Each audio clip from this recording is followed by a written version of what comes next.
Welcome back to another one of my iconic Halloween specials. If you haven't seen my other Halloween specials, don't worry, that's normal. And this is the best one anyway, since I'm going to be making up fake cryptids and folklore creatures. I've always loved cryptids and weird creatures. I've been a Sasquatch fan since day one of existing, and I really appreciate the stories surrounding these creatures too. Even if the creature was created purely as a hoax, I still have some respect for it. Lying is one of the many ways that cool folklore creatures get created after all. So I thought it'd be fun to make some of my own. Like, if I was a bored lumberjack, what would I make up? I was inspired by fearsome critters, cryptids, yokai, urban legends, a variety of stuff. Hopefully you like the creatures I came up with. I drew some art to go along with them too, so they have something to look at. Now on to the first creature.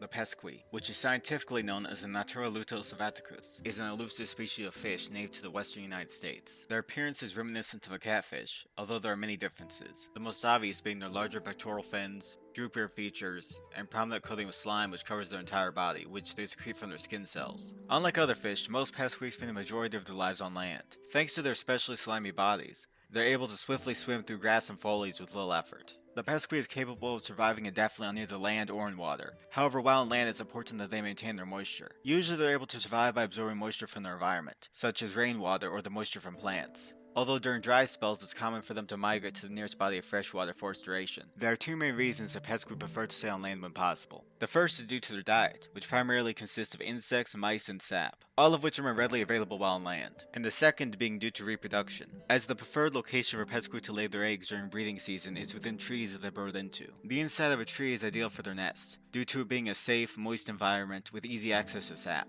Pesqui burrow and slice into trees using their powerful pectoral fins. They slice into trees for quick access to sap, and they burrow into trees to either make their nest or to create spots where they can safely hide from predators. It's important to remember how powerful the pesqui's pectoral fins are, especially if you want to try pesqui fishing. Fishing for pesqui is a slow yet rewarding experience. I'll give a basic rundown of it in case you're interested, but always remember to be cautious. To begin, you first need to find an area where pesqui reside. It's difficult to know for certain, however a forested area is your best bet, especially an area near a tree that's leaking sap. Once you find the ideal spot, you should hide behind cover and cast your fishing rod out onto the land. Then all you have to do is wait. Patience is important, as pesqui can take a very long time to begin biting. If after a week of daily pesqui fishing you still haven't gotten any bites, then it's recommended you switch to a different area and repeat the process. Once you catch a pesqui, you may want to cook them, though you should be aware that they are a bit too chewy for some people's taste, and the bitterness of their slime definitely isn't for everyone. However, if properly prepared, they can still make a great meal. Outside of eating, their slime is an excellent natural lubricant, and can be used as a substitute for sunscreen. If you only want to collect the slime, that's perfectly fine, since it's possible to collect it without harming the pesqui. Just stay cautious of their pectoral fins, so you don't get harmed yourself. Now, moving on to the next creature. For this one I'm going to change it up a bit and tell a story that my uncle told me. In autumn of 2019, one day my uncle was doing some lawn work. His backyard isn't fenced off, it's open and leads directly into a forest. A lot of sticks end up in his backyard, so before he mows he collects them and places them into a big pile before burning them. I believe he does this pretty much every time he mows, nothing unusual. However, this day as the sticks burned and continued working outdoors, he noticed a faint sloshing sound off in the distance. He couldn't tell where it was coming from, and after a while he stopped hearing it, so he initially didn't think much of it. When the sun started to set, he went inside, made dinner, and watched some TV. But the fire was still burning, so he made sure to keep checking on it. One of the times he went to check on it, he saw something. Some type of tall thing with black hair that draped over its whole body. It leaned down over the fire and extinguished it before walking away. And that was the story. He didn't get a good look at it, he couldn't tell how it extinguished the fire, and he doesn't know if the sloshing sound was related. He thought it might have been someone dressed in a costume trying to scare him, but this is a very weird prank to pull, especially since he could have just easily not seen it. Plus his house is relatively secluded, so he only really has like one neighbor, and when he asked them they said they didn't know anything about it. Apparently he has heard some like unexplained sloshing sounds again since then, but besides that there haven't really been any more weird experiences, or at least none that I know about. I like to imagine that the creature has a mouth which extends down into its stomach area, and it often extinguishes fires by leaning over them and putting them into its mouth. I know that definitely isn't what happened, but it sounds the weirdest and coolest, so I'm going with it.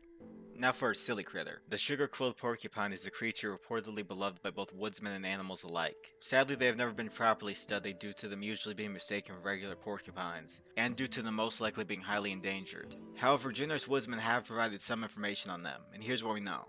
Visually, they are nearly identical to regular porcupines, with the only known difference being their quills. Upon close examination, their quills aren't as sharp as regular porcupines. In fact, they're completely safe to touch. Like regular porcupines, sugar-quilled porcupines use their quills to protect against predators. However, they protect themselves in a very different way. When a predator such as a wolf tries to attack the sugar-quilled porcupine, they will no doubt be enticed by the delicious aroma emitted from the sugar-quilled porcupine's quills, and will go to take a bite from them. Once this happens, the sugar-quilled porcupine has already won, as a single quill is enough to satiate the hunger of a wolf. The quills of the sugar-quilled porcupine have an incredibly sweet and rich flavor, along with being packed full of valuable nutrients. After a predator tastes it, it's not uncommon for a symbiotic relationship to form, where the predator, or potentially a group of predators, decides to stay near the sugar-quilled porcupine, protecting them from danger and helping them whenever possible. For humans interacting with a sugar-quilled porcupine, woodsmen advise that you first verify that it's actually a sugar-quilled porcupine. You can do this by closely examining them, sniffing them, or licking them. If the smell or taste is divine, then you know you found one. Woodsmen also advise that you refrain from killing or harming them, as a living, healthy sugar-quilled porcupine is significantly more valuable than a dead or injured one. Though not all woodsmen are motivated to protect them purely due to greed. One lumberjack by the name of Matthias L. Dempster claimed to have owned one as a pet for over 20 years. He said that every morning before taking his pet on a walk, he would use one of their quills to stir his coffee, and during winter time he'd use snow to make ice cream, and he'd flavor it with ground up quills. In addition to having a delicious taste, Dempster believes that the quills can be used to treat a variety of ailments, and that consuming them has made him mentally sharper. If you ever end up meeting him, he said that he'd be willing to sell one of his leftover quills for a very reasonable price. Now for something a bit scarier. The Peering Woman is a haunting urban legend. People who tell the story usually start by claiming that the Peering Woman is responsible for a recent missing person case, or that they've encountered her personally. And the story usually goes as follows. When walking alone, usually through an alleyway, you'll see a woman peeking around a corner, watching you, with only half her body visible. When approached, the woman will fully retreat behind the corner. If you look to see where she went, you'll see her behind a different corner off in the distance, but this time she'll be beckoning you with her hand.